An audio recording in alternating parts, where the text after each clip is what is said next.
You're listening to TMI for Wednesday, September 27th, 2017.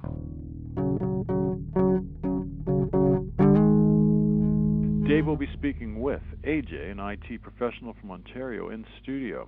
AJ has presented at multiple public hearings. Only this, and nothing more. Distinctly I remember. It was in the bleak December, and It's just a sound check. Oh. A bit of a ham. You could get closer. Get a lot closer. Like more move. You can move. It moves. Just yeah. You can do whatever you want. Just fancy. You can be aggressive. So up like this, if you could. All right. But you can move it. Oh. You don't have to lean in. You can move it. It does its thing. You know. It's like it's from Australia. It's kind of fancy. Okay. I'm comfortable right now. All right. Okay. So, a little bit more of your sound check. It was in the bleak December, and each separate dying ember wrought its ghost upon the floor. Eagerly I wished the morrow. Vainly I had sought to borrow from my books God. surcease of sorrow for the lost Lenore. When a colleague of mine back in 2010 invited me to go on a bicycle ride, I thought, well, that sounds like a fun thing. So we go to this bicycle ride, and it turns out to be this big Greenpeace event. There were all kinds of people, dozens of people that had showed up to this bicycle ride, and at the time I knew pretty much nothing about nuclear power. My knowledge was, especially compared to now, prior to 2010, I'll give you an idea of how much I knew. So I grew up in Durham region, and when I was a child, you were given this piece of paper to take home for a parent or guardian to sign, saying that you allow the school to administer potassium iodide tablets to your child in the event of nuclear disaster. And I was like, what? What? So it was this really surprise, hey, did you know? And at the time, I knew virtually nothing about nukes. I mean, obviously, I was familiar with nuclear bombs and how terrible they are. And I'd seen the movie Testament when I was a kid, and so I was like, okay, that could be a bad thing to happen. And I was aware of the... Weren't you dragged on school trips to nuclear power plants? No, nothing at all along those lines. I mean, I remember that from your intervention in 2012. I was like, wow, that's quite shocking. I mean, what... but no, in my case, it was just... I wasn't even really... I wasn't paying attention to it in the least. My knowledge was really just... I mean, I was a nerd. I wanted to be a scientist when I grew up, and then later on, I decided to become an IT professional, and people were suddenly paying me for my knowledge and skills, but... rather than making fun of you? Yeah, at the time, if you're an IT nerd, it was like a nerd. It was a derogatory comment, and nowadays, it's like a badge of honor to be called a nerd, but... no, they... And in Durham region, there's 2 nuclear plants, and they're enormous. Very similar to Japanese ones in that the Japanese have a fetish for having 4 in a row on one side and 4 in the row on the other side, all at one plant. And in the case of Pickering has 8 reactors, 2 of which are now supposedly permanently shut down, hopefully permanently shut down, and then Darlington has 4, and then in 2012, was it 2012 or 2011, they were planning to upgrade it to add another 2 reactors to that, and fortunately that was canceled. They were taking bids from Westinghouse for the AP1000, which is now bankrupt and canceling and not looking too good. The industry... Imagine. Oh, it would be... As it stands, it's a disaster. This is technology that just... It's done. It is beyond done. The Quebec people were smart enough to close down their nuclear reactors. Yes, that is fantastic news, and of course now they have to deal with the decommissioning and all of that. So that's however many more billions of dollars in the hole. I heard someone say somewhere that the cost of decommissioning is typically twice the cost of building it in the first place. So if we spent $14 billion building Darlington in the first place, which we're still paying for, we still haven't paid it off, then... That's very interesting, because the quotes that I heard a few years ago are 2 to 4 billion. And of course, we've never actually priced it. This is all just conjecture. But if you're suggesting that it's anything near twice, I mean, that's ridiculous. It's going to be exorbitantly expensive to do. Not to mention the fact that there's also going to have to be a decay period where they're going to... I don't know how they're going to do it. It is going to be such a total messy disaster. You consider that even every time that they take it offline, there are these huge releases. Mm-hmm. Every time that just a standard run-of-the-mill, we're taking this one offline for a bit, and then there's this boom, this big plume that comes out just by opening it up.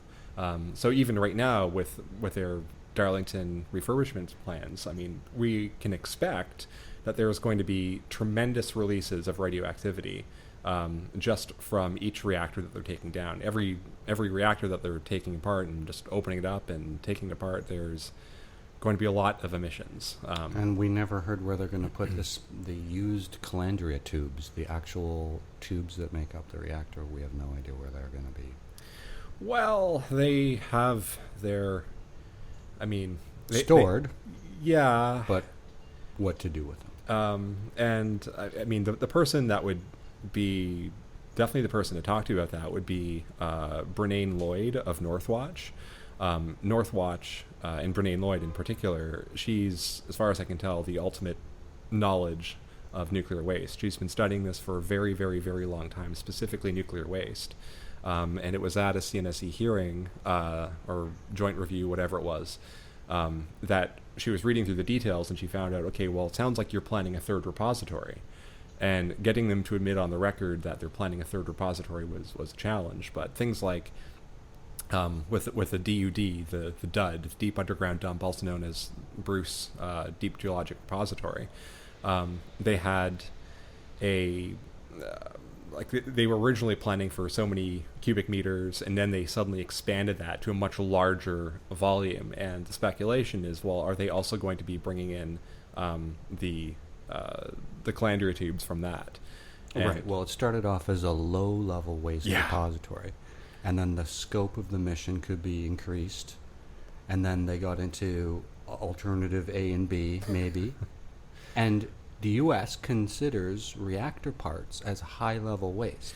Yes. We have a different classification for it. Yeah, for some reason in Canada we have intermediate-level waste, whereas in the States they would call that high-level waste because, I don't know, maybe it contains plutonium, maybe that makes it high-level waste. But well, at one of the hearings it was the CNSC who referred to the term CRUD, Chalk River Unidentified Deposit. This is right out of the mouths of the CNSC, I kid you not. I believe you. And in another article, they had the number of people that could be killed by the residue on the inside of a calandria tube. Because it's essentially, the residue is made up of almost pure plutonium on the inside of the calandria tubes. Wow. So would that be measured in kilograms or... I don't know. It depends on how much you scrape and how many tubes you clean out, or what you're doing that for. But the point is that it's at the same level as spent fuel in terms of it being a dangerous, toxic substance.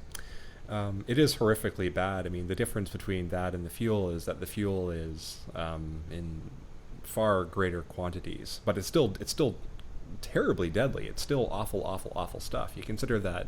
What's the number? Like a gram of plutonium is enough to wipe out Toronto if it was distributed evenly. I mean, it's this, and they have kilograms of it, like massive, massive, massive quantities. Japan has 200 tons. America keeps getting foreign countries to ship them their plutonium to Savannah River, and the Americans are stockpiling plutonium. Originally, I thought it was so they could use it in MOX, but the bottom has fallen out of the MOX market. Yay! Yeah. And politically, and this isn't something I haven't looked into, but apparently the latest thing in the Trump saga is that I think it's Manafort.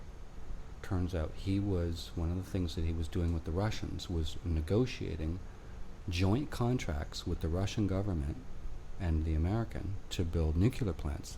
Now that means Rosatom.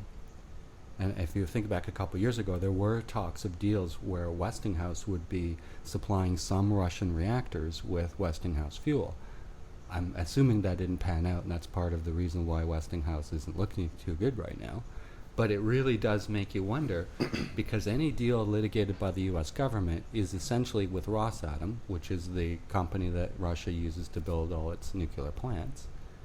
I mean, it's just so, right? It's just, it's so such high level stuff. It's at the presidential level. These deals are made, presumably with what used to be a former Cold War enemy, in an industry where American corporations are bankrupting because they're not actually have enough demand for their products. Either they're enriched uranium, they're stored plutonium, or they're MOX fuels, or just regular Westinghouse fuel rods, and they're competing with the Russians. I mean, it's just incredible. Isn't it? It's just like... I personally haven't paid... I've avoided all Trumpness because I... Well, good for you. God bless you. But and just to give it some context, I mean, in Durham Region, you have Durham Regional Council, which is this council in right now, the 28 people in the chair that are sitting in there right now. Virtually all of them are either strangely, bizarrely incompetent, or they're corrupt in some capacity.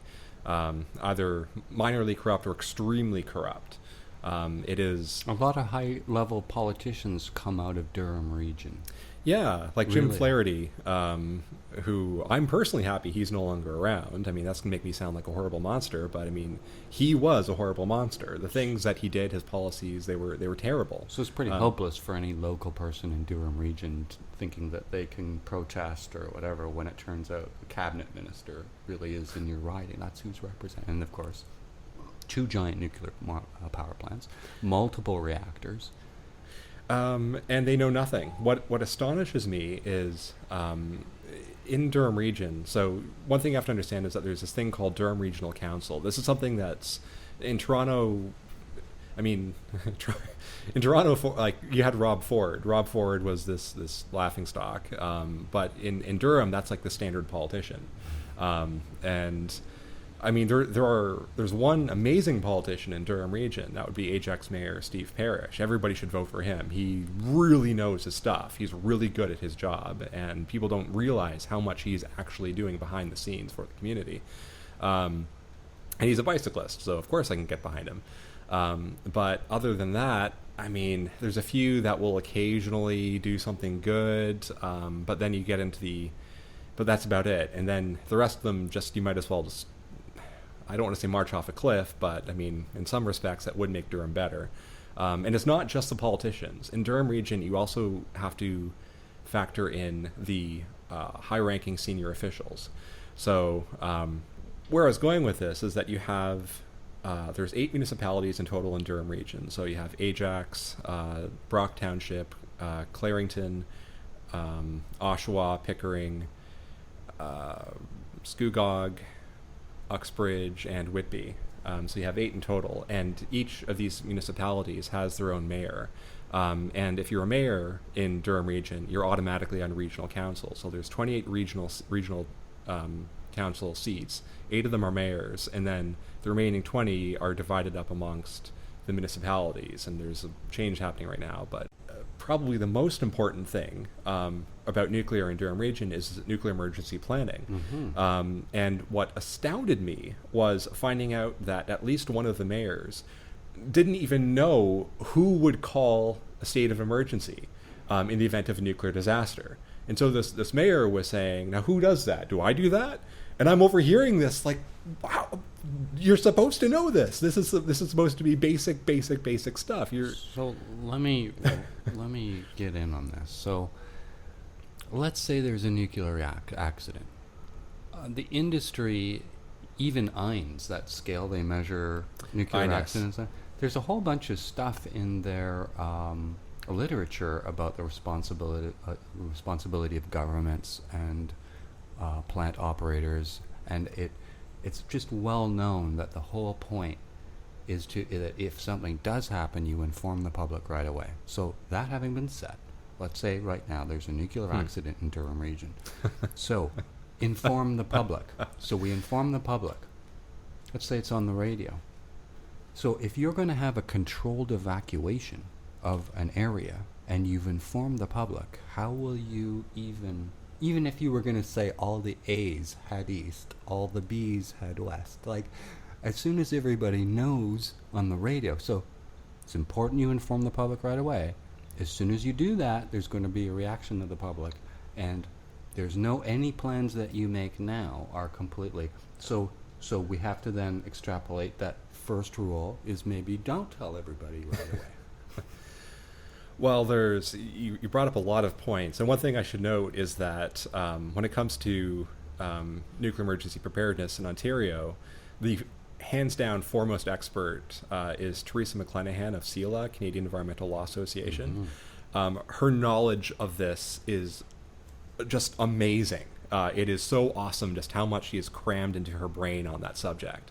And I mean, when I was first, because I mean, my eyes really opened up to the nuclear issue in 2012, and I'll mention that in a bit, but when I started looking at the emergency planning side of things, and Teresa was mentioning that at a public meeting, and I asked her about it, and it was clear she knows her stuff. She has read seemingly every document all on the subject. rock stars of the anti-nuclear movement. Well, they speak at various events. And you said that you were at one where you met Tillerman.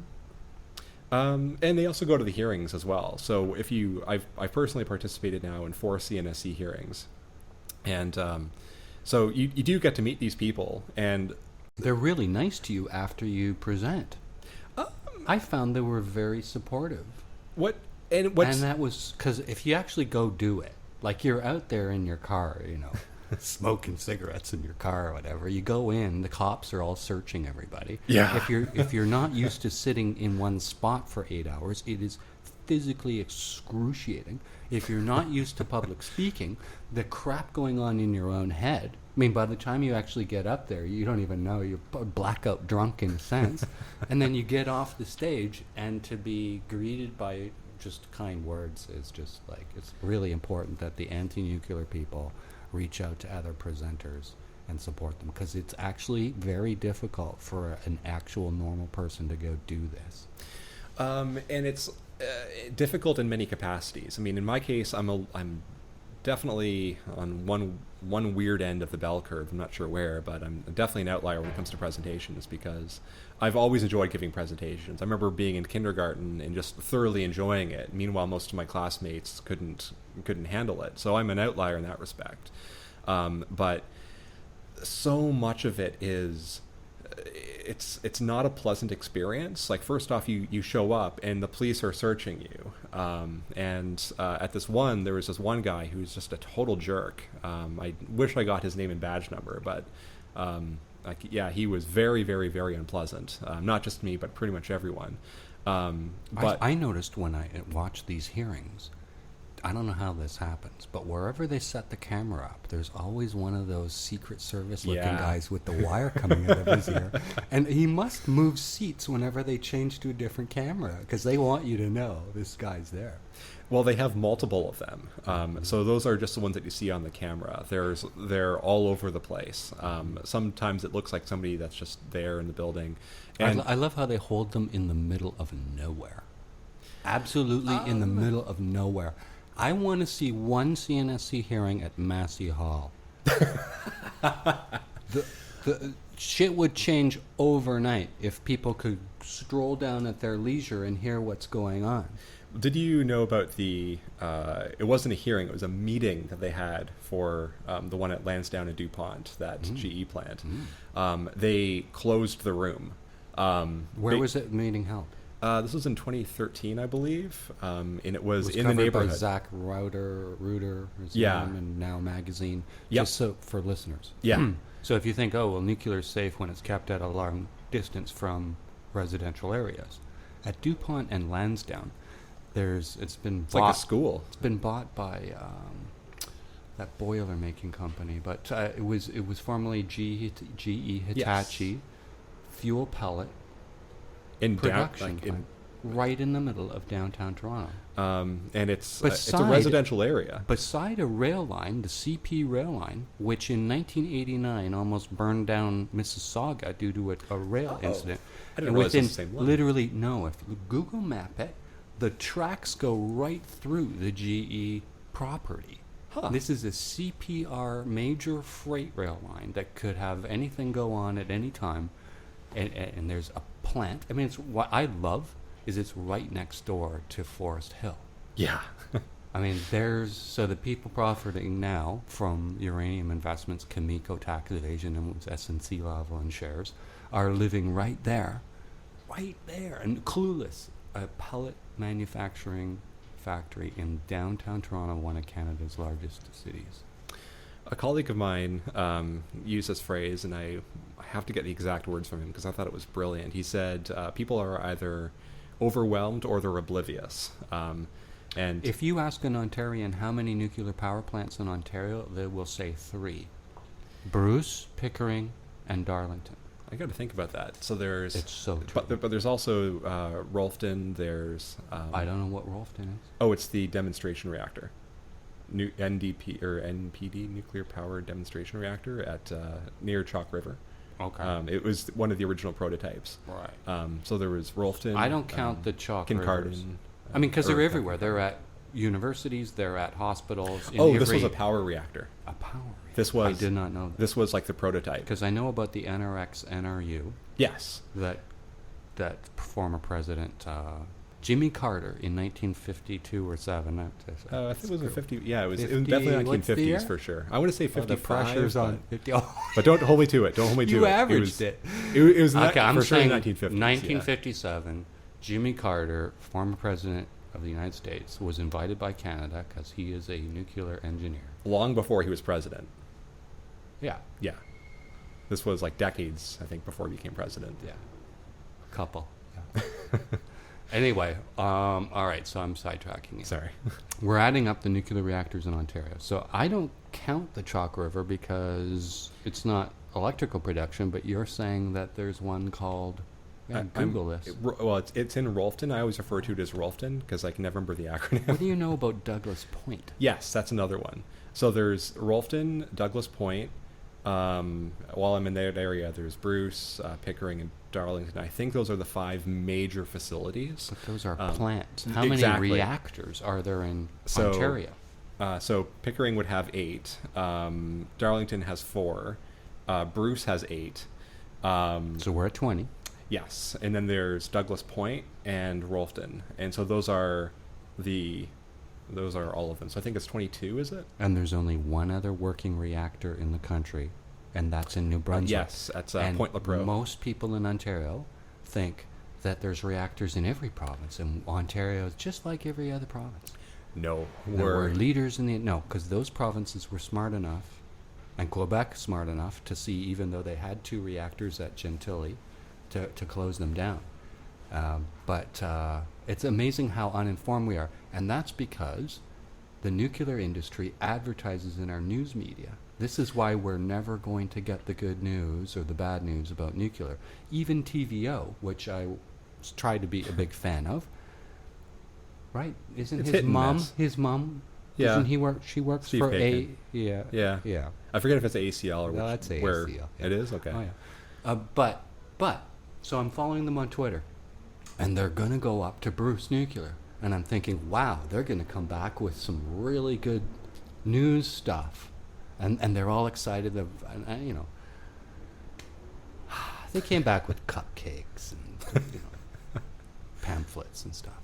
They didn't get a story from going to Bruce. They didn't write nothing about the tritium on the Bruce site, nothing about WMO on the Bruce site, nothing about burying nuclear waste next to the largest one of the Great Lakes. Well, and I mean that's kind of where, like, the ignorance. I mean, I have to admit, I was terribly ignorant about the subject of nuclear power until 2012, and because before that, I mean, I knew that there's this nuclear waste problem that's a bad thing, and nobody knows what to deal with it, and I knew that there's reactors that sometimes have catastrophic failures in the case of 3 Mile Island and Chernobyl, and I knew that I knew a bunch of people that worked at these plants, and so and in my opinion, the people that I know that work at Pickering and Darlington,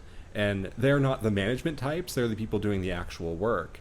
And in my opinion, they are excellent. Like, they're very, very, very intelligent people. I believe that they have chosen the best people to do this job, but still, they're human. So there's still the possibility, could they make a mistake? But they're not the management types. I have to be very clear about that. The management types I have a different opinion of.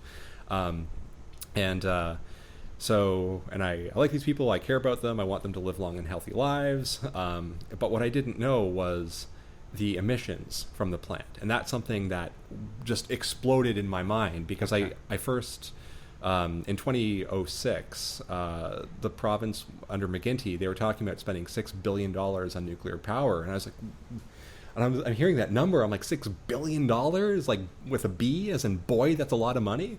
That's like 9 zeros after number 6. And I was like, that's so much. Like, is there not a cheaper way of generating electricity? And so, and I wasn't really paying attention to nuclear at the time, but I was just like, okay, what are the current costs of like other alternatives like solar and wind and all that? And I looked online, I was like, I still don't think they're getting the best deal, but I'm not an energy expert. I don't really know this stuff, and it sounded very odd to me. But I'm like, well, maybe they're just going with it because they know this is what it is. And so far, we haven't had, a Chernobyl-level disaster here in Durham region. So, okay, whatever.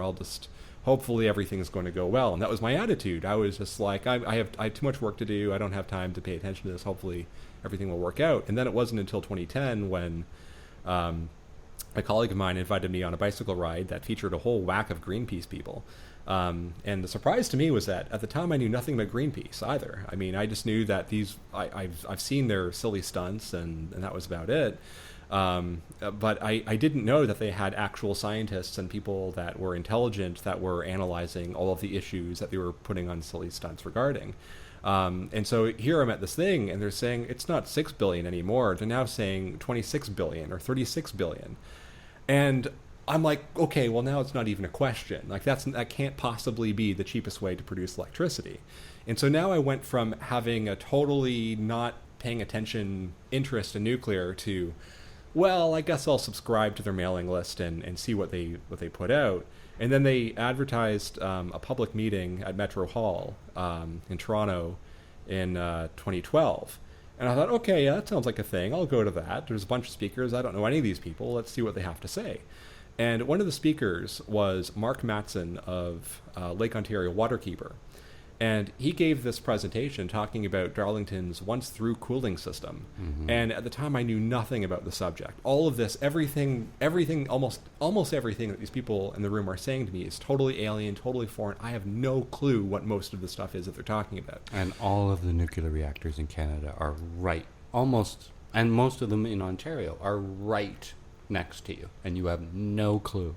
No clue whatsoever. There's all kinds of newspapers everywhere. This isn't totalitarian Russia. I mean, we have access to the information, but it's certainly quiet. Not in the news. Yeah. And for him, the thing that he said that shocked me to no end was when he said that they are using water from Lake Ontario, sucking it in from Lake Ontario, using it to cool, I guess it would be the condensers, but still it's like a reactor component or part of the plant component.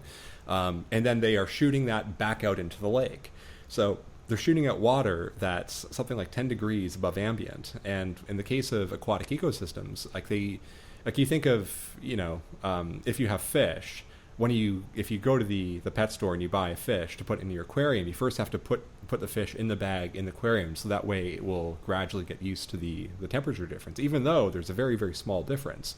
But they're very, very, very, very sensitive to changes in water. So while a human, I can handle a 60-degree range without much difficulty, a fish can only do 2 or 3 degrees, and then that's potentially enough to kill it. And there's also entrainment and other complications. Yeah, we're talking millions and millions and millions of fish, eggs, larvae, and they say, well, we have nets. We've set up nets so that way the nets will catch the big fish. But where do you think the big fish come from? You start with a little fish and they grow into big fish, and so they're sucking in all the eggs. And so environmentally it is catastrophic, in my opinion. What's the point of these public hearings? And by the way, that's also when I found out about the tritium issue, and when I found out about the releases in terms of radioactivity. And Mark Matson was there, and you can watch the video online if you Google I think it's like Hazards to Lake Ontario Waterkeeper. I think if you did a search for that, you'll find it. It's a great video. It's like 10 minutes. It's totally worth your time. But he just rhymes off the contaminants that they dump into the lake. So tritium. So Canadian reactors, the CANDU reactor makes 100 times a US PWR makes in tritium. And it's leaked out in a bunch of ways. I've never really figured out. I really, because there's tritium reclamation systems, but I don't think all reactors have them, and I don't know how successful that is. But that was what they were talking about a couple years ago. But it's my understanding that tritium is released in clumps, and they could tell the public when they know they're going to release a lot of tritium, and we could close our windows and keep our kids inside, but we can't mitigate that harm because we're not informed ahead of time when those increases in releases would be.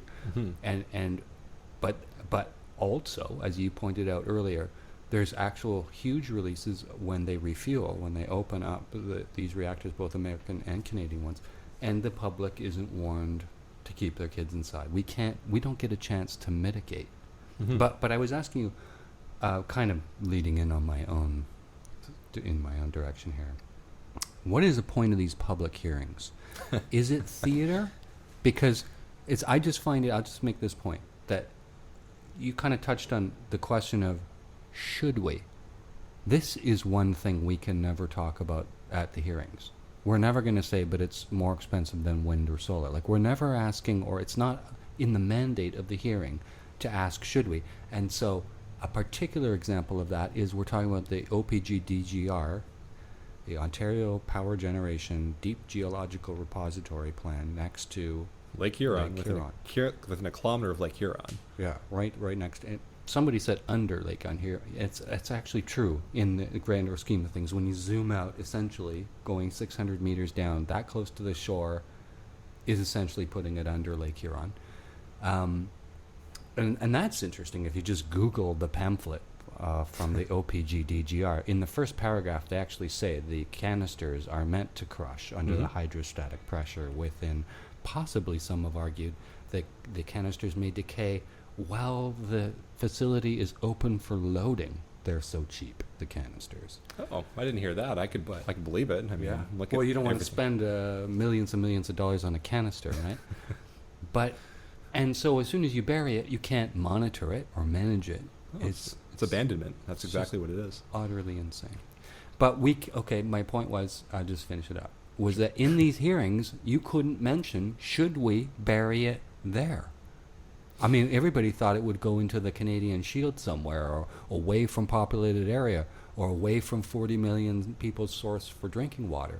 No one could ever ask, should we bury it next to the lake? And that's, and I mean,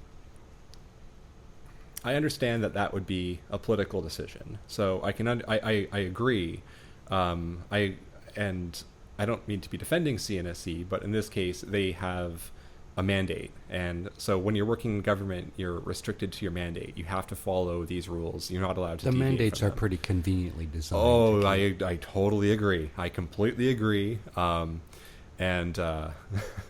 They and I didn't realize this. I didn't actually read their mandate until after the first hearing where I presented. I didn't realize that the economics are not part of their mandate. Now, which is funny because every time you bring up a cost issue, they say, well, that's too expensive. And it's like, but I thought that economics weren't part of your mandate. Why do you care what it costs the licensee? Why do you care what it costs OPG to do this when you are supposed to not care about the cost? That's interesting. So, I mean, that to me was always... I was very fuzzy on it. Well, my introduction to Greenpeace and anti-nuclear was in 1979. I don't know, we were riding our bikes. Very bored Torontonian kids. And there's a church, I don't know if it's still around, Avenue Road in Davenport, and we drove by it quite often on our bikes. And there was a big yellow bus out front and big signage and so on, and they were loading people onto a school bus to drive out to Darlington for a protest in 1979. And we got on that bus. This is free-range children in the 70s, right? So we're on that bus out to Darlington, and we met the scientists from Space 1999. It was like, you never even saw it probably. It was a big show. And it was really, there were sort of Canadian stars walking down Cordis Road towards a presentation at Darlington. And that was when... 1979, would this have been... That was when Greenpeace climbed the towers and was on TV, and they made a big event out of it. They got arrested for climbing tall towers, Greenpeace people. Anyway, I guess that would have been when they were first planning the... No, it was almost complete. It was under construction, under construction. Okay. I don't remember when they started construction on it. Yeah. So I take your word for it. I'm just I don't remember when it started. I remember when it came online. Yeah. I just don't remember when the construction began. Yeah. And a whole huge crowd of people sat on the grass and quite politely listened to a bunch of presentations. I didn't even know Helen Caldicott could have been there, but there were anti-nuclear people and presentations and people listening on the grass. And OPG was able to make a presentation that people quite politely listened to. And it was all, you can just imagine what it was. It was that Ontario would make Ontario rich, that all the profit generated would pay for any refurbishments should they ever become necessary, that it would be obviously the usual things: no contamination, perfect containment, clean and green, and not soon after that, the largest bankruptcy in the history of money for our species occurred when Ontario Hydro bankrupted because of its pursuit of nuclear power plants. And we quickly found out that the tubes didn't last as long as advertised, and we're refurbing them every couple of years. And I don't know if you remember my presentation, one of the questions I asked, when I was taken there on a school trip, one of the questions I asked was, how long will the plants last for? And it was explained concrete degradation, steel bombardment, and there was a lifespan to the plant. And that time is actually expired by now. And so everything they told me as a child was a lie. And you've touched on many points. I remember your interventions. They were really memorable. Again, I saw the one in 2012, and again, that's when I was first starting to learn all of this. And so I'm hearing about that you were taken on a tour of it. And then again, your 2015 presentation was also quite memorable. But one thing that really strikes me is when you're talking to the nuclear employed is how they treat you. Because in my experience with and this is going to sound strange, I personally don't consider myself to be anti-nuclear because we have so many uses for nuclear technology that we just can't get otherwise. Medical isotopes have been fixed. We no longer need uranium for that, but there's other ways of doing it. But when you're dealing with people who consider themselves anti-nuclear, they are so much more reasonable and rational than people that work in the industry. This has been my experience. The people that in the industry, they quickly turn into like what I would consider to be a cartoon character. Not all the time, but a lot of the time. And I can't speak for all of the people because there's actually thousands of people employed by the industry, at least in Ontario anyway. But the management types, the people that do all the public speaking, they turn into cartoon characters when you start to challenge them on things. So their most ready tactic that they will resort to almost 100% of the time is they will change the subject. So you'll raise a point, and then they will change the subject. And then another tactic of theirs is to change the tone of voice. And so they will, their voice will go from conversational or factual or just like they go from giving the facts as anybody would consider them to be facts. So instead of just presenting it like, okay, here's the information, these are what the numbers are, this is what the fact is, this is how everything works. They begin to speak very, and it varies from person to person. Sometimes they'll speak very, oh, you don't understand, you have no idea, you're not educated enough. Other times they'll speak very summarily, much like Stephen Harper tends to talk this way. Don't you know? Blah, blah, blah. And they transform into cartoon characters. And then sometimes they just flat out lie. They'll just say stuff that is totally bogus and totally ridiculous. Whereas when you talk to the people who characterize themselves as anti-nuclear, there's some crazies out there, but for the most part, when you're talking to people that know their stuff, so people like the Teresa McClenahans, people like the Sean Patrick Stensels, people like Gordon Edwards, like Anna Tillman, all these people that really, really know their stuff, they will present it to you in a way that you can understand. Like, they will dumb it down to your level. Again, before 2012, I was totally clueless about all of this. And I didn't know where to begin, how to get started, how do I learn more about it, because I was so shocked by the idea of what they were doing to our lake, what they were dumping into our drinking water. And I didn't know the quantities at the time. I just knew the concept. Like that's atrocious. Like, how am I only now hearing about this now in 2012? Why did I not hear about this decades ago? You brought out some papers that have some notes on them, but we looked at them before we started. One thing I want to point out is that something that I tweet quite a lot is the effluent contained in the smokestack of the incinerator on the Bruce site, where they burn low-level waste. Yes, they do. And if you look at the statistics, when I say statistics, it's not from Greenpeace. This is CNSC document that was asked for in a hearing and that they months later produced. But my point here is, you know, if they were trying to inform us, they would just say in becquerels per liter, in becquerels per whatever, and we'd all get it. But here's the thing and they say they will disclose this information, but they'll do it in quarters or annually. So we never get to know when the spikes are. I mean, if you're releasing that amount averaged out over a year, it's still horrible. But if it turns out that most of it's released in 2 or 3, I mean, then it's ridiculous amounts all at once in high concentration. And the only reason why you would obfuscate that way is if it was released in giant chunks. And in the case of the incinerator, it's obviously spikes whenever you light it up. And one of this is really interesting. It turns out that what they do is they fire up the incinerator, and they've got these sensors way the hell away from the plant. They've got 2 or 3 that we're allowed to know of. And it's when the tritium spikes to some level that they know to ramp down the incinerator. I mean, it's insane. And meanwhile, the ads, it's all clean and green. And I responded to a tweet from the IAEA today, and another from Pennsylvania, whatever authority in Pennsylvania. I don't know the states. I don't know their nuclear. There's a bunch of reactors there. Oh, yeah. And lots. It's all their largest source of carbon-free energy.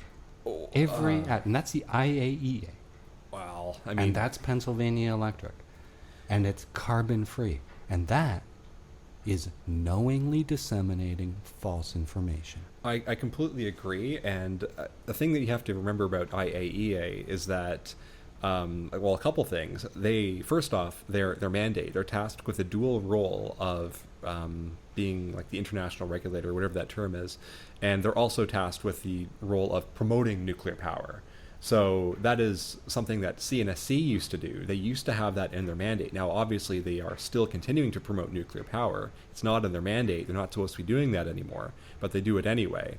And IAEA continues to do that. The other thing about IAEA is back in the 1950s, I don't remember the year, I'm not going to guess it, they signed an agreement with WHO, World Health Organization, stating that they will not... WHO, so World Health Organization, both are UN agencies. IAEA and WHO are both UN. And they signed an agreement, these two groups, and WHO agreed that they will not say or publish anything about nuclear without first running it by IAEA.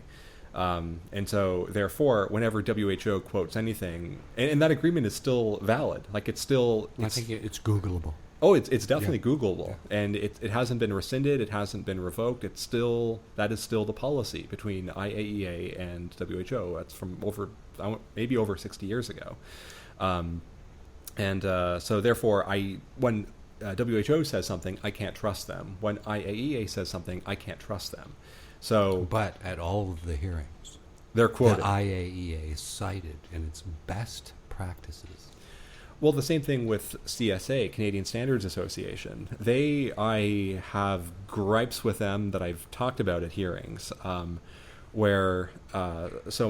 professionally, I'm an IT professional. That's what I do. People have been paying me for my IT skills since 1994. I've specialized in mission-critical systems since 2002. And one thing I know is, and I'll have to talk more about this later, but there's a very serious technical issue regarding software and nuclear power. I want to talk about that when we come back from. Okay. We're going to have a little break. Oh, okay. And one thing I wanted to mention, just so we can wrap up that segment, was if you look at this, the amounts for the effluent released from the incinerator, one column says the amount a week, maybe even the limit is in weeks per week, and it's 5.9 times 10 to the 19. And it's just, what number is that even, right? And it's in becquerels, okay? So we're talking, right? But then when you look at the column that says what's actually released, it's per quarter. So even just somebody looking at the form themselves, unless they've got a calculator, you can't, and it's easy to look at the form. If you don't notice that it's BQ per QTR, in every possible way, it's confusing by design. And there are so many ways that they do obfuscate that information. So things like, you've got your amounts there. But so one is how they present the numbers. Why can't they say 5.7 billion becquerels per week? Only billion? Why is it got to be scientific notation when the purpose of that document is for the public? Who understands 5.9 E plus 19? What the hell is that? Unless you're right on this, like a fat kid on a Smartie, you've got no clue.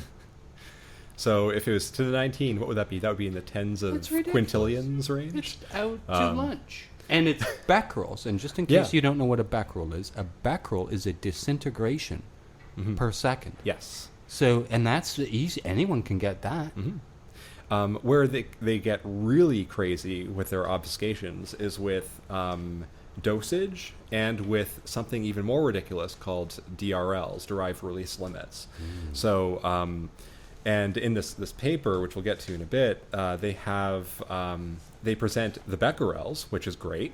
And for example, from Darlington in becquerels in 2016.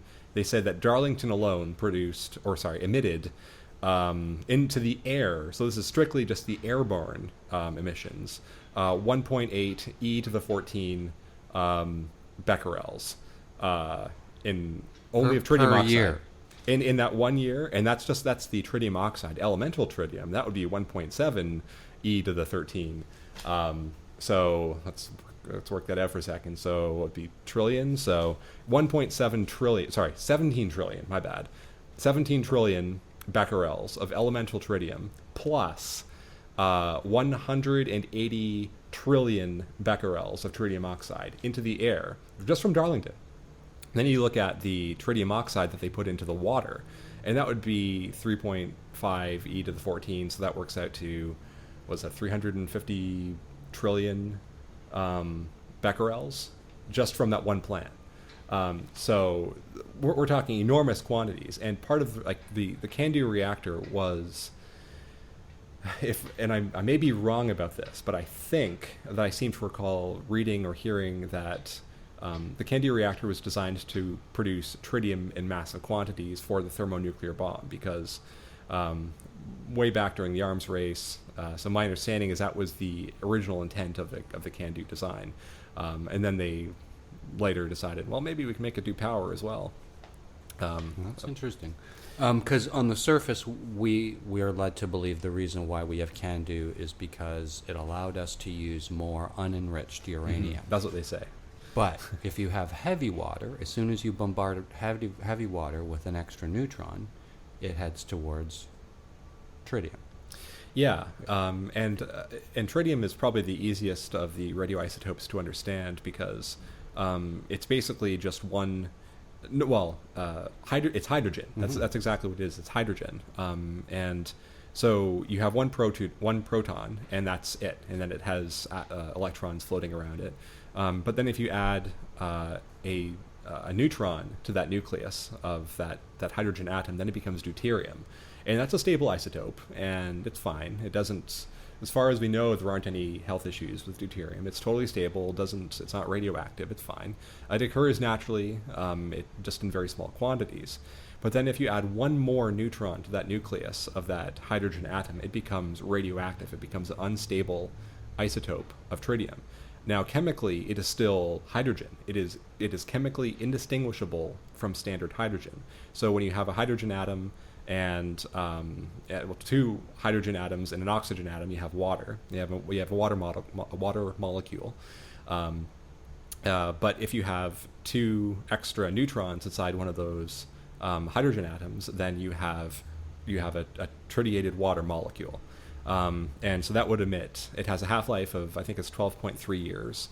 I believe it takes something like 10 half-lives to decay. So it takes what?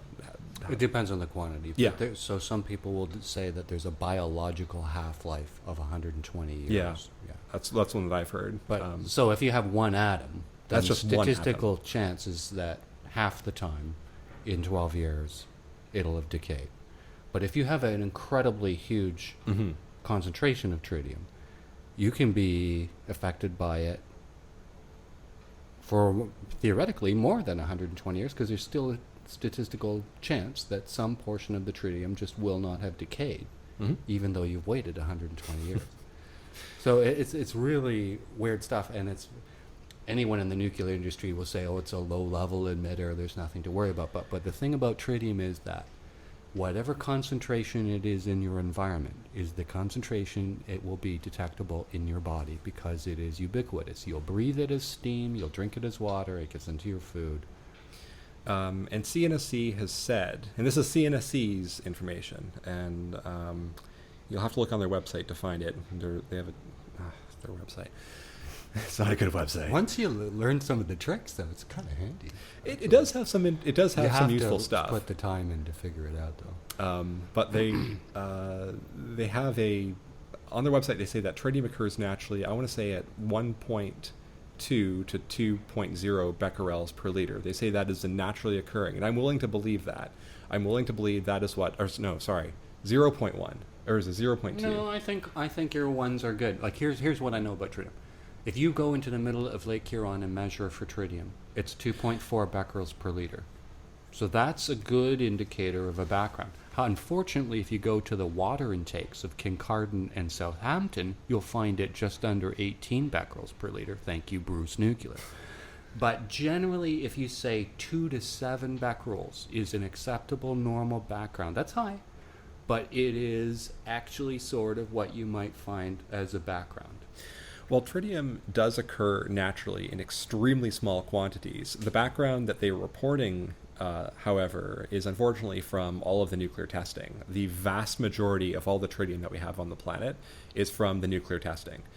Nuclear power is certainly contributing to it, but the vast majority is from all of those nuclear tests from the 50s to the 70s, 90s. I think we may even had them, but so that's where the vast majority of our current existing tritium stock is coming from. But according to CNSC, they say that it occurs naturally just from cosmic rays coming down, from the sky. They say that it occurs naturally at like 0.2 to 2 becquerels. Like we're talking very, very, very small quantities. How much is created naturally? That's what happens naturally just on its own. And so we've evolved for, however many thousands, millions of years with that type of concentration around us of tritium.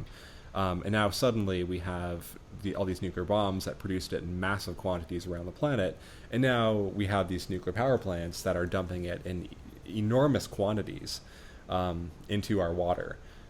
So like in Durham region, I believe Ajax had like an average of 15 becquerels. And this is where it gets really sketchy, is with their averages. Because even though like they say, and this is OPG's numbers, they say that, they dumped hundreds of trillions of becquerels of tritium in various forms into the environment.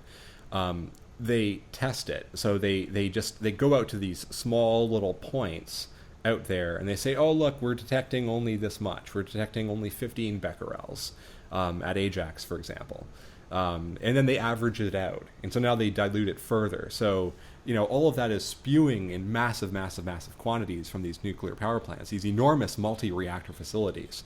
And then they sample it and they say, well, according to this well, and I have a picture here for you that has some of the wells. And if anybody wants to see these pages, by the way, the website, it's actually a web page of Durham.ca, and it's very difficult to find. So the easiest thing is just to do a web search through Google or whatever. Just do a search for DNHC, Durham Nuclear Health Committee, and for their and then if you find that page, it's on Durham.ca. They have a copy of their presentations that they made at this meeting on June something, sometime in June. June 16th, 2017. And you can look at this OPG environmental emissions report. And it tells you, according to OPG, what they claim to have released. And of course, there's all kinds of ways they could be fudging these numbers and the way that this could not be accurate. You talked about a well test. Yeah. So in some of these wells, for example, they show... is it on this one? Oh, sorry, this would be the recent one. So if you want to see the well information, that would be from this past meeting. These probably are not up yet. On what site? What plant location are the wells that you're referring to? In this case, this is for Darlington and Pickering. Mm-hmm. So they're referring to, what's that one? That's the operations. You're going to get a kick out of this, by the way. But just to give you an idea of the groundwater sampling wells that they have around Pickering. So what am I looking at here? Here's Pickering. And unfortunately, this printed copy, they give everybody printed copies at the meeting. This one's difficult to tell, but it shows you, according to their samples, that they found, what's that, 5,920 becquerels at this one well, 5,550 at another well. So those are, I guess, just from their samples when they reached in, and that's what they found as a concentration of tritium in that water at these various wells around Pickering. And the legal maximum is 7,000, which is absurd, totally absurd. Now, hang on. That's the maximum allowable in drinking water. Yeah. There is no legal maximum. They can do whatever they want. It's just, is it drinking water? Okay, now here's what I know. We got to go to break, but let's wrap this section up because this is the thing I was dying to say before. So what I know about wells, okay, is we talked about this idea to dig a 600-meter shaft into the rock right beside Lake Huron, and one of the things that they were talking about in the environmental assessment was that when you dig a well, you bring a shaft into the earth, you bring the tailings to the surface, and you have to count on those tailings being rained on. When there are test wells at the Bruce site, one of them, WS-231, has 50,000 becquerels per liter of tritium in it. Another well, I forgot the number.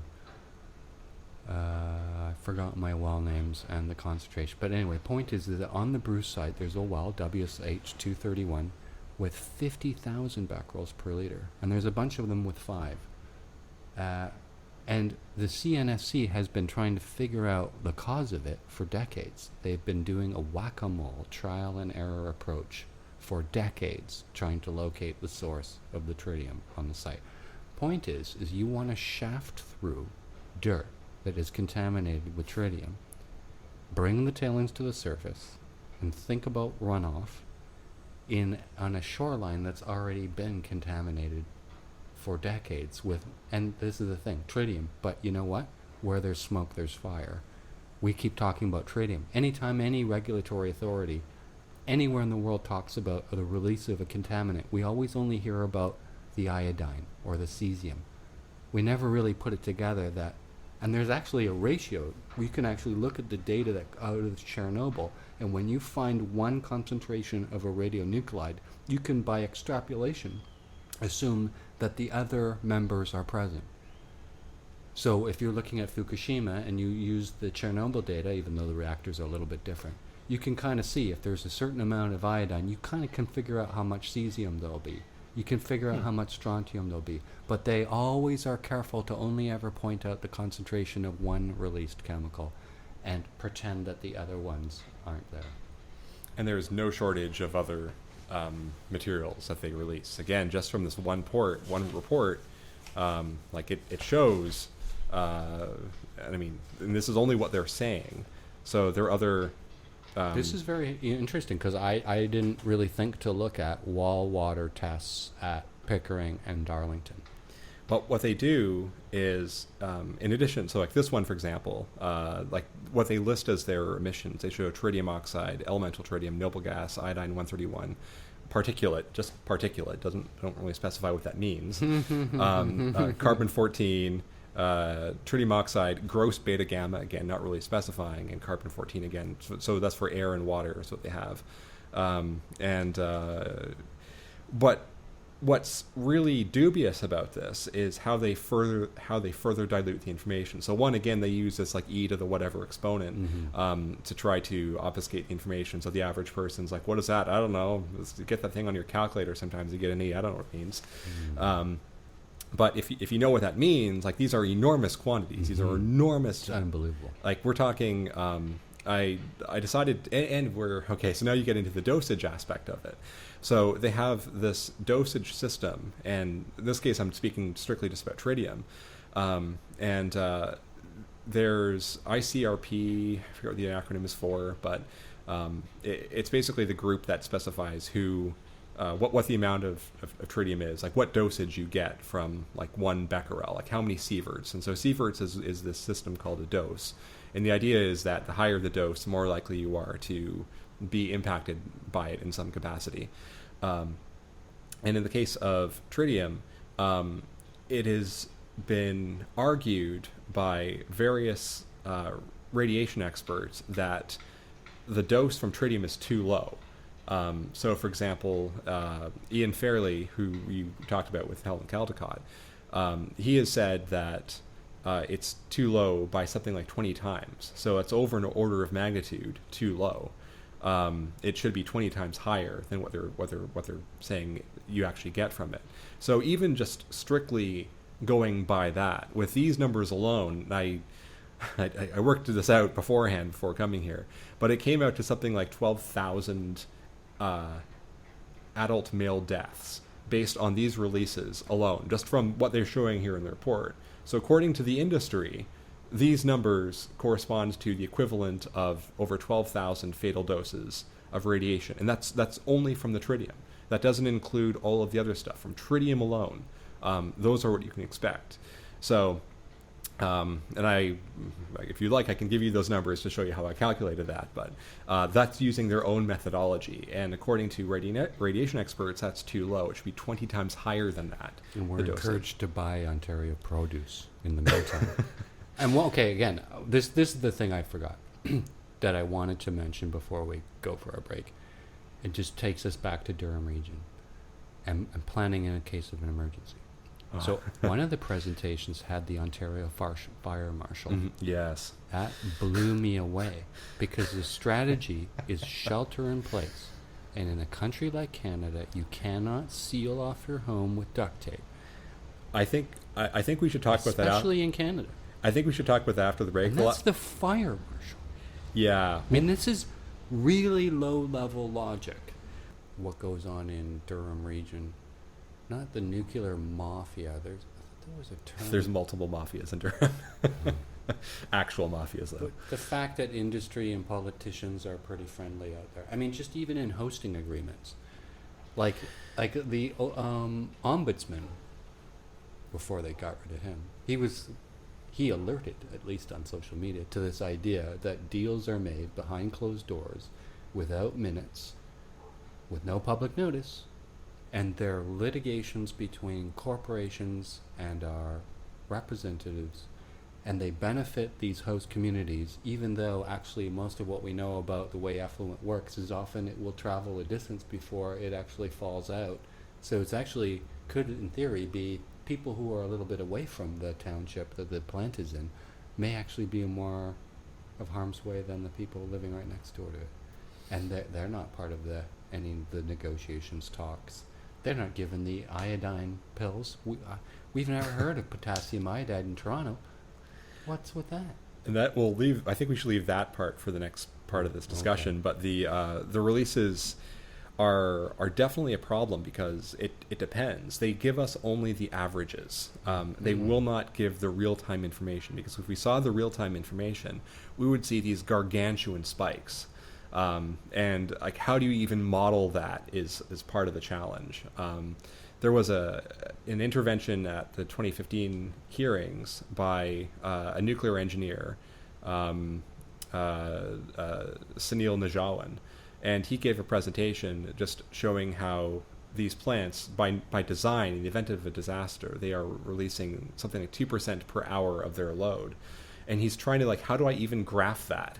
Because, like, how do I compare that to the design of the reactors in the States? And so and I mean, we can get, that's a whole enormous discussion, but where I was going with this is that this design that they're using in Canada is unbelievably inferior. It is, like, how do you even draw it for somebody to be able to understand? And so in his illustration, in his diagram, he shows this little, he's like, here's what it would be in the States, and he shows like this little, what would that be, like a 20-degree angle something curve over on a graph. And then he's like, now let's compare that to a CANDU design. And it's off the charts. Like, you can't even graph it. It's so much higher than what they are producing. And this is in the case of a fuel accident or just under normal conditions? I believe that was for like a severe multi-unit. Mm-hmm. And I prefer not to use the term accident. I prefer to use the term disaster. And the reason why I say that is because it may not be an accident. It may be an intentional. You don't mean a fuel incident? I will allow incident, but accident implies lack of intent. And in this case, they are choosing to deliberately ignore things. And that's a very long other discussion. It doesn't matter what happens anywhere with anything. It's when it comes time to ask the government, we had no idea. It was totally unforeseeable. But it's not expected to have a lasting health impact.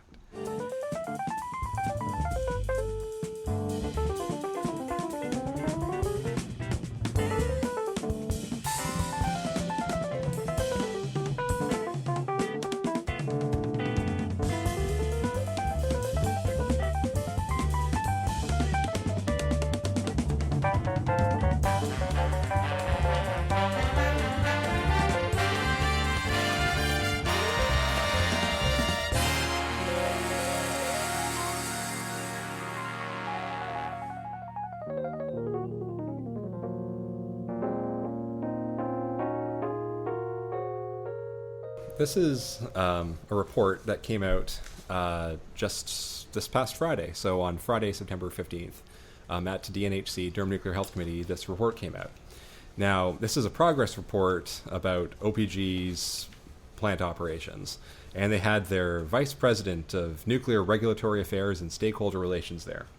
Now, this is the first meeting since their June meeting. At the June meeting is where they presented all of those emissions that we discussed earlier that they produced. And so, like, there's obviously the radioactive emissions, but there's also the hazardous materials. So all of these greenhouse gases that they're releasing, and other nasty stuff. Like, they dumped how many tons of ammonia into the lake? And hydrazine into the lake.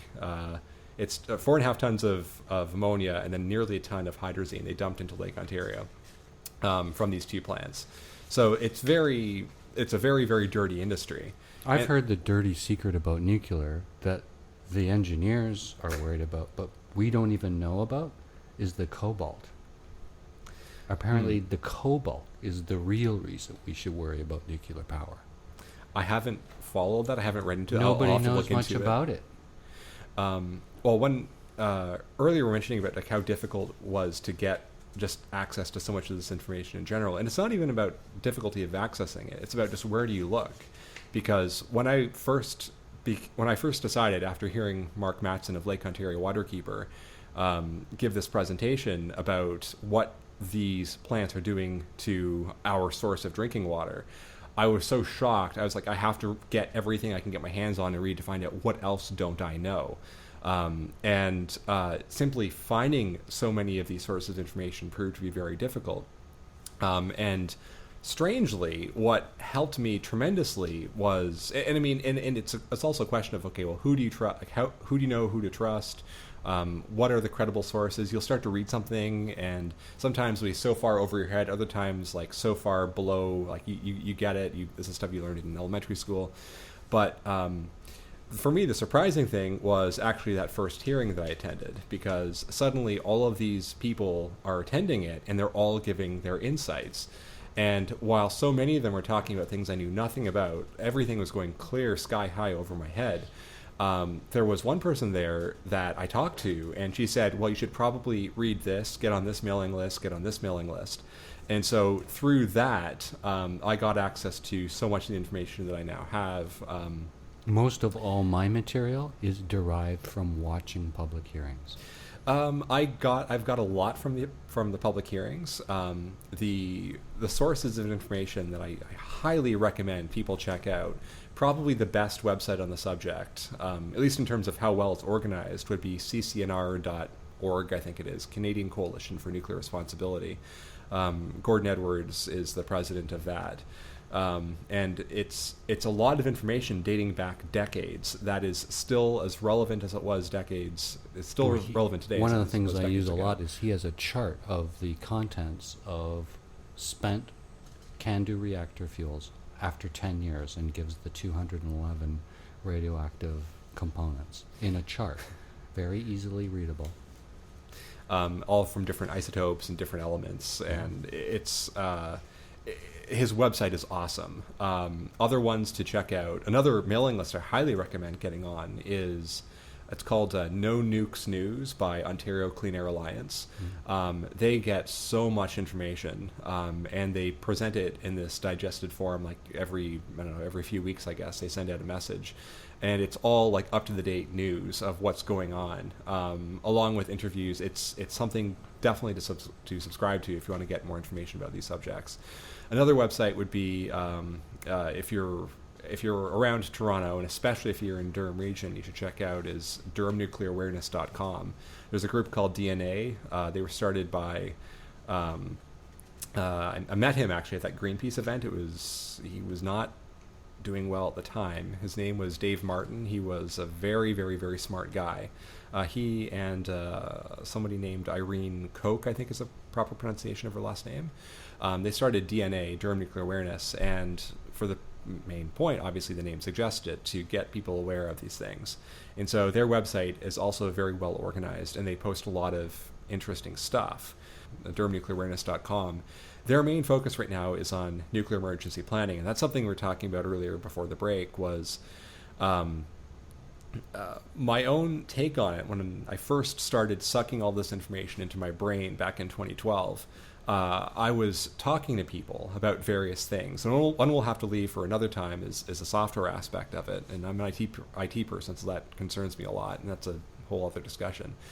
But I was speaking with a police traffic operations commander, thinking, okay, you probably know some stuff about how evacuations would work and all that.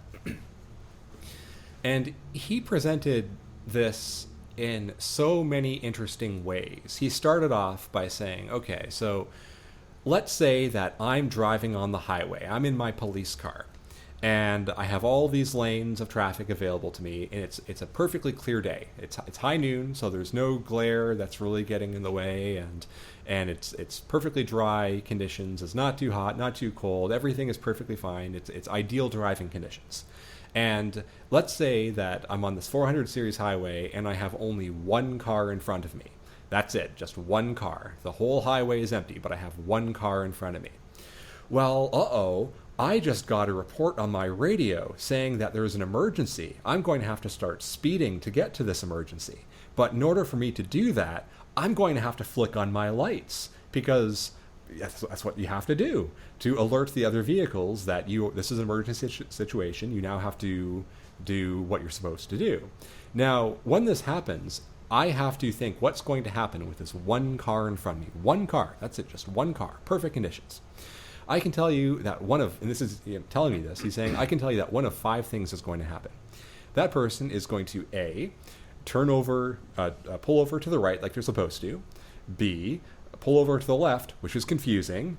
C, speed up. D, slow down. Or E, slam on the brakes. And that's with one car in front of me, and I have no idea what it is. Now, imagine a nuclear disaster where suddenly every single person is getting out there on the highway. Everybody's trying to drive away from this stuff. And what if it's in the dead of winter? And he's going down like all of these scenarios where this suddenly becomes just completely impossible. It will not work in any way. What if it's a snowstorm? Well, it snows here. It does. And there was actually a snowstorm crash this past winter around Holt Road in Clarington, which is right near, I believe it was Holt Road, right near Darlington. A fuel truck or something? I don't remember what it was, but there was there was a big crash, and there was this extremely long delay. And I happened to know a few people that were passing through that area. One person coming back from, I think it was like Montreal or something. Another person was out in that area. And they all said the same thing. There were no notices. There were no alerts. And this was just a common everyday crash that happens all the time on the highway. And if you go to driving school, and this is something I learned from a family member, one of the questions that they will ask you on the driving test is how much space to leave in front of you and the car in front of you. And in this driving test, this family member of mine wrote, "It depends." And now the only question that he got quote unquote wrong, but he argued with the person proctoring the test, and she said, no, it's not depends, it's however many meters or however many seconds or whatever it was. I'm not a driver, so I don't know. It's seconds. Seconds, okay. So which means it's relative to your speed. So that guy's answer is half right. And so he said it depends, yeah. And she's how fast you're going. Exactly. So whether the road's wet. I mean, he's right, but whatever. Yeah. The answer is 2 seconds or something. And that's in the event of winter. Now, in the event of a nuclear disaster, every single person is getting out there on the road. Every person is leaving. And so that brings its own issues. We saw what happened in the evacuation of Florida. And in Florida, that is a place that is extremely well rehearsed. They actually rehearse those exercises. Here we don't. Here, and this is actually big news. They are planning to do an emergency exercise at Pickering this upcoming December. I think it was like the first or second week of December. They're going to do an emergency exercise at Pickering. Their previous one was in 2014 at Darlington. And at DNHC, Durham Nuclear Health Committee, they talked about that quite a lot. But they would not give so many details. And a couple of people that attend these DNHC meetings, especially the January meetings are devoted to the subject of nuclear emergency planning. And these are meetings that, in my opinion, need to be recorded, that, in my opinion, a tremendous number of people should show up at to pay attention to. Am I going to have to take those papers away from you? You keep rustling them. Sorry. The one, and I'm going to say this for everybody that might be listening this year anyway, before January 19th. On January 19th, 2018, at Durham Regional Headquarters, which is at, I don't know, it's in Whitby. It's near the intersection of, what would that be? Garden Street and Roslyn Road. It's this big, huge building. You can't miss it. There is going to be a meeting that takes place in the lower level room LLC. 605 Roslyn Road East, Town of Whitby is where regional headquarters is. Meeting room what LLC. Time and what day? The meeting starts at 1 p.m. on January 19th, 2018. Everybody that can should come to this meeting because first off, the people that they have come to these meetings. So you mentioned earlier, OFMEM, Office of the Fire Marshal and Emergency Management, Ontario. They are going to be there giving a presentation. OPG is going to be there. In fact, at the next meeting, which is on November 17th, they're going to have CNSC people giving some presentation on some malarkey. But this emergency planning meeting is, before we had this consultation on the PNERP, the revised changes to the Provincial Nuclear Emergency Response Plan, this is the only meeting that you get with any regularity where you can have discussions with people that are actually responsible for nuclear emergency planning in the province of Ontario. There is no other way to get in contact with these people that I personally know about. Two people that attend these meetings religiously, at least the January meetings, are Teresa McClenahan of CELA, Canadian Environmental Law Association. I think it's CELA.ca or something like that. And she's on Twitter. And she's probably on Twitter, and she is brilliant.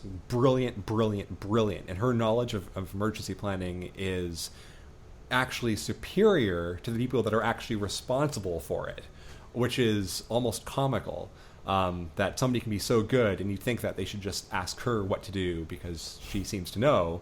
At hearings, I mean, this past one where suddenly Ofmem is making a claim and Teresa's like, no, that's not right. This is your job. And CNSC's like, we don't actually know. And so it was funny that like this one person from some nonprofit is able to give so much more information than the people whose job it actually is. Anyway, so she attends these meetings. Sean Patrick Stencil from Greenpeace attends these meetings. And what's very notable about this is that this emergency exercise they had in 2014 at Darlington, Sean Patrick was putting an FOI, Freedom of Information requests, in for all kinds of information about the subject. And this is something he talked about at one of these DNHC meetings, Durham Nuclear Health Committee, which is an oxymoron, by the way. Nuclear Health Committee. But one of his questions was, what scale of a disaster were you preparing for? On INES, International Nuclear Event Scale, what level were you preparing for? And he couldn't get access to that information. However, at one of these meetings, they said quite openly, it was an INES 5 disaster.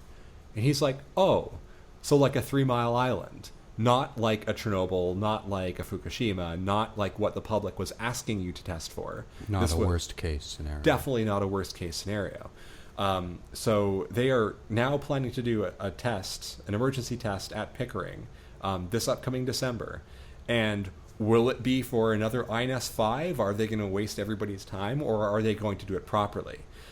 They are extremely scant on details, and to a point I can understand that, because they want the disaster to be a surprise for everybody that has to be involved with it. However, it should at least be an INES 7 event. And what's really awkward, by the way, about INES, and Teresa from CELA has talked about this in the past. You should get her on the show, by the way. I hope she'll come by, because she's... Word is out to Sean Patrick Stencil, and I know somebody at Greenpeace, maybe we haven't heard back. Okay. I'd love to have him. All of these people are sort of targets. Okay. To be on the show. I have to use whatever means of persuasion. Maybe you can get just any of the people, Tillman, Gordon, it's just anyone, Greening, any of those people. You've mentioned all the stars, actually. I've met them. But I've met Stencil too. I spoke to Stencil after one of my presentations. This is why I was saying before that it was really awesome, because actually for a civilian to come out of nuclear hearings, by the time you've done your presentation, you're looking for the door, and you're and to have I think they took my picture. They asked me all kinds of questions. We shot the shit for a little while. It was really nice. And that's something that I do find surprising about people that characterize themselves as anti-nuclear versus pro-nuclear, is that they're so friendly. And their arguments make so much more sense to me than what the industry... Because if the industry was simply just to try to show what all of these people are saying is wrong and give themselves some credibility, and then maybe I'd be more willing to believe them, but they don't do that. Can I say something? If the nuclear industry at any point had acknowledged the incredible danger that we give them the duty to protect us from, I'd have been the first person golf clapping. If they were saying how much danger they're controlling and their responsibility, and if they just a little thing about how they swear to stay in the control room even during or release or whatever, they'd be the biggest heroes. If the stuff that they said made sense, they are the ruling class. We've somehow made them the ruling class. If when they're bald heads and from their gated communities, they say, "Oh, it's all in your head." Most Joe and Jane six-pack types believe them.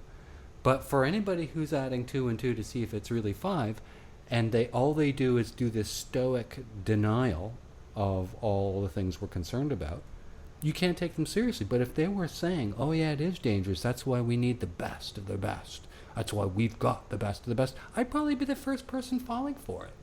But they deny at every possible turn the danger. They definitely do. And this past Darlington hearing in 2015, and I mentioned him before, but Sunil Najawan, he's a nuclear engineer with decades of experience in the industry. He was talking about a scenario a few hearings ago where in a particular accident, and he got into some deep depth. Is that the same nuclear engineer? Yes.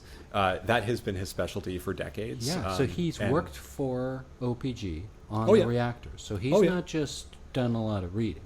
He's worked for them. He still works for the industry. And still works for them. And what was so shocking to me about his intervention was he got up there. And again, you have to consider that the way that these hearings work is they're predominantly all like these old white men in suits, or at least expensive outfits. And so this guy gets on, and I'm watching the hearing, and I'm thinking, okay, so there's some guy in a suit. Okay, I'll give him a chance. Let's hear what he has to say. And he's like, "I'm a friend of the industry." And I'm like, okay, my brain is just going to start shutting off right now because this is going to be 10 minutes. That usually means bad news. I know. I'm like, this is okay. I just need to turn my brain off and just get through this. Let's hear what nonsense this guy has to say. But then he starts saying, like, look, there are actually some problems. I think we need to talk about these problems, because if we do, we can solve these problems. And I was just like, wait, what? Hold on. I have to turn my brain back on, because this is now... And he gets into technical details. He gets into what is actually happening. And so, for example, he talked about these... I forget if it was at that hearing or if it was another one, but he talked about these pressure release valves. And he basically said that they're using the wrong type of valves. They're using it for a different type of gas. And that all they have to do is replace these valves, and this will make the operation so much less dangerous. And he said, you don't even have to replace the whole valve. You just have to replace the spring within the valve. So what are we talking about, a few $100s? Like, this is not an expensive thing to do. Obviously, you have labor or whatever, but... And he raised issues of the amount of pressure. And, like, Darlington is a horrific design. It is a terribly, awfully designed reactor. They oversized them to start off with. They're too big. They're too big for what they quote-unquote containment. It's not containment. Like, that's not containment. It's jumbles of concrete slabs that have been jammed together in a room that is far too small for what it's supposed to do. And so he presented these cases, these facts, like all of this information at these hearings, and they're fully credible. They're all actually all correct. But simply getting the industry to say, yeah, well, we should probably add on another room. That was one of his suggestions. Like, in the event of a disaster, we should have more space. Like, well, not so much a disaster. In the event of a fire, in the event of some sort of, not like a nuclear bomb explosion, but like a conventional explosion inside one of these areas, we need more room for that pressure to go. So if we simply just dug a basement or added a room onto the side, then... I think that's the presentation I heard. And so he made all of these very valid, credible points. And then the industry just responded with gobbledygook, just absolute malarkey that you cannot... It doesn't hold up. And they just made stuff up. Like in my own interventions, when I've presented, and again, I'm an IT person, I've spoken about software issues, they just made stuff up in their response. And while I was doing that, there's like Michael Binder, president of CNSC, just bullying me, like while I'm there. I'm like, what are you doing? I remember you reacting that way. And I didn't react. Funny. I will admit, I didn't handle it very well. You handled it. But because that's what you're supposed to do. If you're a citizen and you don't feel you're being taken seriously and you're being treated rudely or as a hostile witness, then how you reacted is exactly how you should react. You did beautifully. But my issue with that was, you present this stuff weeks or months in advance. Like, they had everything in advance, weeks or months. And they had all kinds of time to review it. So I figured, okay, well, I'll go up, and at this point, then all the experts are going to come out, and they're going to start, questioning it or give their feedback, or most likely be like, yeah, he's totally right. This guy makes a point that this is a very serious issue that should be resolved. And it's a problem I know extremely well. It's something I fully understand very, very well. I have so much experience with it. And then they just make stuff up. Meanwhile, Binder is, being a bully, and I'm like, okay, if that's how you want to play it, I can play that way too. There's something wrong with me, because after all of my presentations, I don't get follow-up discussion, and yet Sean Patrick Stencil will give a 15-minute presentation and get 4 hours. I know. 4 hours. and me, like, every time it's the same. Thank you. I think they cut your mic off, and is this thing still on? I don't think they cut my mic off. I was always cognizant of the time, because one thing I can tell you about, at least with CNSC, you get 10 minutes to present. Mm-hmm. In Durham Region, you get 5, no matter how complex the subject is, and they will interrupt you. These politicians, these elected people, that the public, we're paying their salaries, we're responsible for electing them. They will interrupt citizens as they're giving their, in this case, delegations at these meetings. You get 5 minutes, and they will cut you off to say, you have 1 minute remaining. And and you're like, excuse me, what? You have 1 minute, and they've interrupted you. They're cutting into your time. And so you get typically less than 5 minutes to give your actual presentation. At least in the case of CNSC, again, to be fair, they do sometimes let people go over. Not a lot over, but just like a little bit over. If you go 1 second over, they're not cutting your mic off right away. Usually. But yeah, Binder he needs to go. He's a horrible monster. He is not a good person. He's a bully. He's an industry fanatic. I mean, when they were talking about the DGR opening up, he's like, I will be there at the ribbon cutting ceremony, long before the license, the hearings, anything had taken place. He's like, I will be there at the ribbon cutting ceremony. He was quoted in the paper. Prejudice is the decision. Oh, exactly. It's like, so you've already decided that's what's going to happen. But the big hearing, and what you're saying earlier, is how much you learn when you go to these hearings, because when I first started watching, I was like, okay, well, yeah, I want to talk about this issue that concerns me. And I didn't know all the rules. I didn't know that, finance is not part of their mandate. So I didn't know that. So I'm talking about some financial issues, and I didn't know about the economics of nuclear power versus alternatives. My first intervention wasn't the best, but they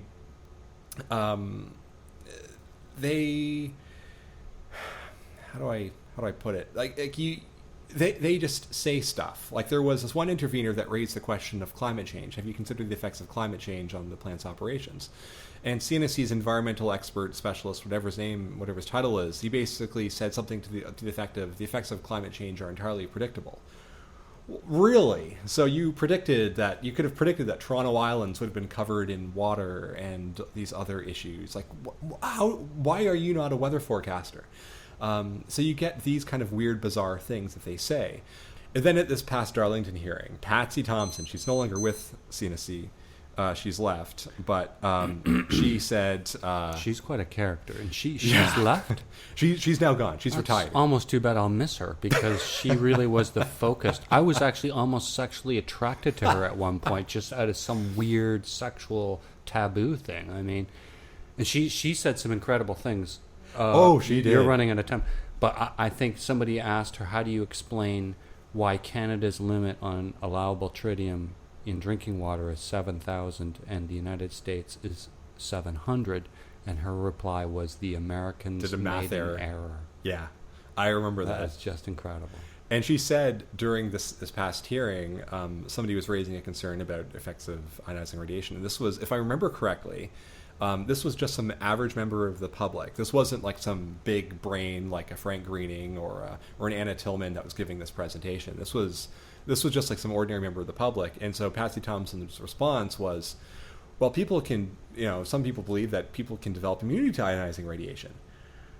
And I was like, Did you just say that?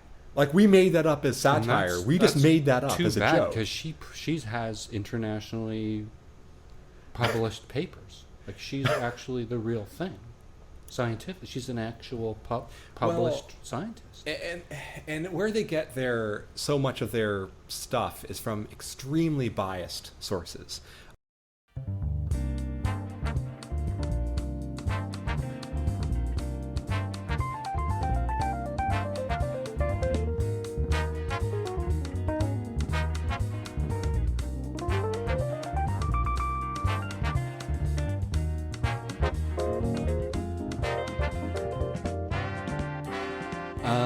Anything you want to add? I guess stuff for people to pay attention to is read everything you can from Gordon Edwards. Get on his mailing list. I think his email address is on his website, ccnr.org, I think it is. Just Google CCNR, Canadian Coalition for Nuclear Responsibility. Get on his mailing list. Get on the mailing list of Angela Bischoff of Ontario Clean Air Alliance. It's called No Nuke News. They have a campaign called Close Pickering. You should try to get her on our show just to talk about it, because it's a huge campaign that they're working on. Pickering needs to be closed for a litany of reasons. Other things to read into are pay attention to the hearings. Just sit down. Another intervener at a hearing said people just need to sit down and watch half an hour, any random half an hour of a CNSC hearing. It doesn't matter what it is. Just tune in at any point, watch for half an hour, just to get a sense of how totally screwed up this whole process is and everything that's wrong with it. And you don't need more than that to figure out something's very wrong.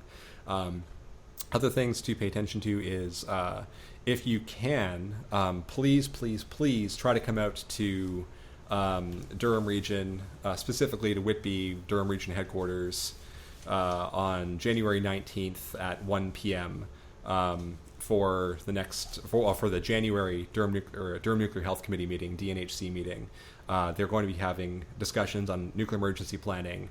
Everybody is going to be there, but none of this will become public. So if you want to hear anything that you will not see in public minutes or anything, you have to actually be there at the meeting to hear this stuff in person. Unfortunately, it's in the daytime, so if you're working, you have to take time off work to do it, but it is definitely worth it. Other things is ask your MPP, Member of Provincial Parliament, about the scale of a nuclear disaster that they're planning for Pickering. It should be at least an INES 7, and Teresa, if she was here, she could tell you about why Chernobyl would actually be the equivalent of an INES 8, but there is no 8. It's basically 7 is as high as it goes. But Chernobyl would actually be an INES 8 according to the methodology that they used to come up with it. So ask your MPP about that. And, and definitely pay attention to the hearing. So Angela of Ontario Clean Air Alliance, I'm positive, will be announcing to everybody on her No Nukes News mailing list about the hearing coming up and they've already decided that this hearing is taking place in June. There's two parts of it. There's the April part, which is basically the industry talking to CNSC, and then there's the public part, which is in June. I think I'm on the CNSC mailing list. I think I saw it announced in June. Oh, they might have. I think they've taken me off of it, although I'm terrible at checking my emails. So. I'd just be making that up, but I thought I heard that somewhere else. You may have. I heard it for the first time this past Friday, so... other than that, yeah, let's leave it at that for now. I should probably come back on and give more of my take on the IT issue that I kept referencing throughout this interview. Well, that's how I sort of know you from the hearings, is your IT angle. Yeah. Okay. Thanks. Oh, thank you for having me. Find us on Twitter, The Price Anderson Act, at That Archer. Find our webpage at libsyn.com. Subscribe to us on Stitcher, YouTube, Player FM, Google Play Music, Castbox, Blueberry, Listen Notes, and iTunes, almost anywhere that you can find podcasts. And we'd love to hear from you and what you have to say. So email us, archer@twxnet.com. I'm Dave Archer in Toronto. I'm AJ, the IT professional from Ontario. And I'm Ian Stolberg in Ottawa.